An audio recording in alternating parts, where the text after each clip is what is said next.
The sun dipped low in the sky, casting a warm golden light over the quiet streets as Marcus and Rose walked hand in hand. His steps were steady, quiet like the calm before a storm, while hers were hesitant, nervous energy buzzing just beneath the surface. The wind whispered through the trees, brushing past them as they neared the sprawling house where her father waited.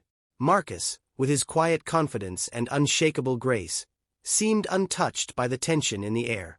He had faced storms before. But this was different. Tonight, he wasn't battling rivals or markets. He was meeting the man who held Rose's heart long before he ever did. And the battle ahead, though unseen, was just as fierce. Marcus's footsteps were slow, deliberate, as he walked up the path toward the large house. His hand, warm and steady, held Rose's.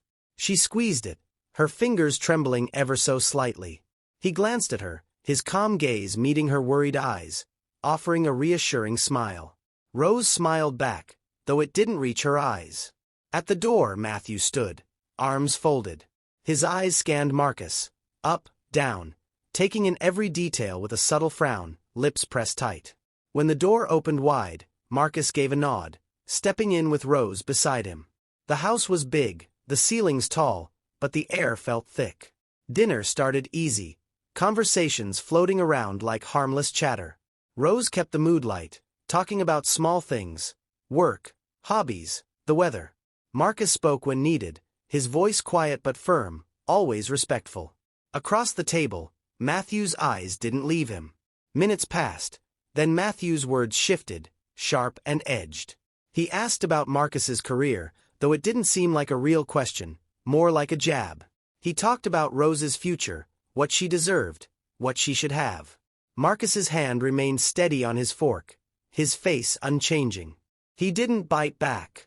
After dinner, Rose left the room, her phone in hand, leaving Marcus and Mathew alone. The air between them cooled. Mathew leaned back in his chair, his voice low, his eyes cold. He didn't bother with niceties now. "You're not good enough for her," he said, his words landing like stones on a quiet pond. "She deserves better." Marcus sat still, his back straight, his face calm. The silence stretched for a moment before he spoke, his words soft but clear. "I love her," he said. Mathew scoffed, shaking his head. "Love doesn't provide. She needs more than that." Before Marcus could respond, Rose returned, her face falling as she sensed the weight in the room. She looked at Marcus, then at her father, catching the shift. Her father's voice was firm now, final.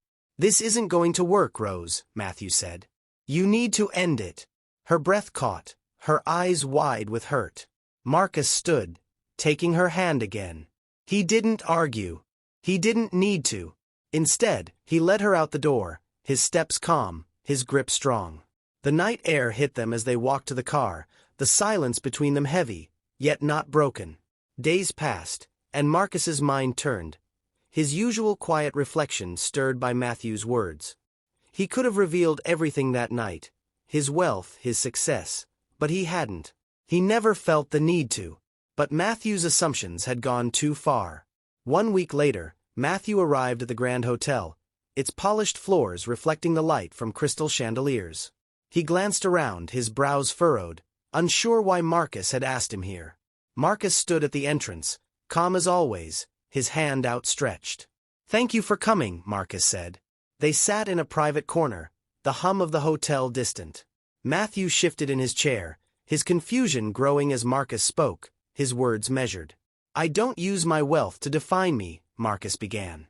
"But you've made it clear you need to understand something. The life you think I can't provide. I've already built it." Mathew's face tightened, his eyes narrowing in disbelief. Before he could speak, a man approached, dressed sharply, offering a small nod toward Marcus. It was one of Marcus's closest allies, someone who knew his true stature. "Mathew," the man said, his voice calm but firm, "Marcus is not just any man. He's done more for people than you can imagine." Mathew's eyes widened, his breath catching in his throat. Marcus remained still, watching as the truth settled over Mathew like a slow wave. His arrogance, his assumptions, were all laid bare. "I didn't know," Mathew stammered, his voice low. "That's the problem," Marcus said, his tone steady. You didn't want to. Marcus sat in the plush chair, fingers resting lightly on the table between him and Mathew. The room was luxurious, but the air felt tight, heavy with the weight of Marcus's revelation. Mathew blinked, still trying to grasp the truth that had just unfolded. The man he had dismissed, looked down on, wasn't just anyone. He was a billionaire, someone who had built an empire far beyond Mathew's expectations. Marcus's words hung in the silence, unshaken by Mathew's stunned expression. His voice, calm but steady, broke the tension. I won't be part of a family that judges me for my looks, he said quietly, his gaze fixed on Mathew's face. I've worked too hard, and I won't compromise my dignity for acceptance. If you care for your daughter, for her happiness, then you need to change. Mathew's jaw tightened. Pride and anger swirled within him, but so did something else. An ache, a creeping realization that Marcus was right. His heart pounded as he processed the words. His stubbornness could cost him his daughter, could destroy the only thing that truly mattered. Marcus stood, his movements slow and deliberate. He nodded once at Mathew before turning, his footsteps soft as they faded down the hallway, leaving Mathew alone in the quiet, suffocating silence. That night, Mathew tossed in bed, the conversation looping endlessly in his mind. Every word, every glance from Marcus, played back with unrelenting clarity. The man he had insulted, belittled, was someone of real value. More than just a rich man, but a person of character, strength, and undeniable success. And yet, Mathew had thrown it all away because of his own narrow views. The days passed in a blur. Mathew found himself confronting his reflection in more ways than one.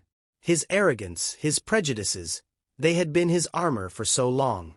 But now, the cracks were showing. He had judged Marcus, but in doing so, he had exposed his own weakness. The realization gnawed at him. Eventually, Mathew reached out to Rose. He fumbled over his words, his voice shaky but sincere. He wanted to make things right. Rose listened, cautiously. She could hear the change in her father's voice, but she needed more than words. She needed proof. Mathew dove into that change with a quiet determination. He read, he learned, he attended seminars, anything to broaden his understanding, to undo years of ingrained beliefs. It wasn't easy, but he kept at it, knowing this was about more than just Marcus or Rose. This was about himself. Weeks later, Mathew sat once again in the same hotel, in the same seat. The nerves coiled in his stomach as he waited. Marcus appeared, his face unreadable as he approached.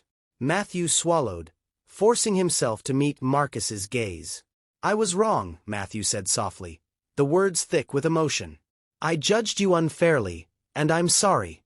Marcus listened, his face calm, though his eyes flickered with something, a recognition of sincerity. Mathew continued, his voice trembling but steady. I've been working on changing, not just for Rose, but for myself. I need you to know that. For a long moment, Marcus said nothing. Then with a slight nod, he spoke. Change isn't easy, Mathew. But I can see you're trying. That's what matters. The tension that had once defined their encounters was gone, replaced by a fragile understanding. Over time, Mathew worked to rebuild the trust he had shattered, not just with Rose, but with Marcus too.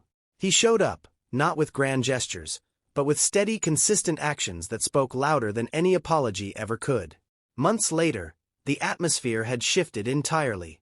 Mathew, once proud and judgmental, now stood beside his daughter at her wedding, a humbled man. He glanced at Marcus across the room, admiration in his eyes. I owe you a lot, Marcus, Mathew said quietly after the ceremony. You helped me become the man I should have been all along. Marcus smiled, his gaze softening. You did the work, Mathew.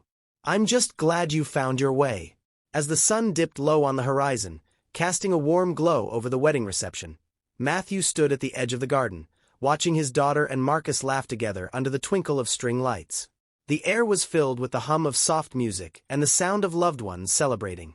For the first time in years, Mathew felt a quiet peace settle in his chest. His gaze swept over the scene before him. Marcus and Rose, hand in hand, surrounded by friends and family. The joy on his daughter's face was unmistakable, her happiness shining brighter than the evening lights. Mathew had spent so long clinging to pride, But now he realized that true strength came from letting go, from seeing beyond the surface. He had nearly lost everything, but in finding the courage to change, he had gained far more than he could have imagined. He was no longer the man trapped by his own judgments. He was the father who had earned his daughter's respect, and a man who could now call Marcus a friend. As Marcus turned, catching Matthew's eye from across the garden, he lifted his glass in a quiet salute. Mathew returned the gesture, a small smile tugging at the corner of his lips. The past was behind them, and what lay ahead was a future built on mutual respect, understanding, and love. The music swelled, and Rose and Marcus shared a gentle kiss, surrounded by their closest ones. Mathew felt a warmth spread through him, a sense of contentment that reached deep into his soul. In that moment Mathew knew, he hadn't just gained a son-in-law. He had gained a second chance, a family woven together by the very thing he had once feared to embrace: acceptance. And as the stars began to hit the night sky, Mathew turned his face upwards, letting the serenity of the moment wash over him, knowing this was the life he had almost missed, and was now forever grateful to be a part of.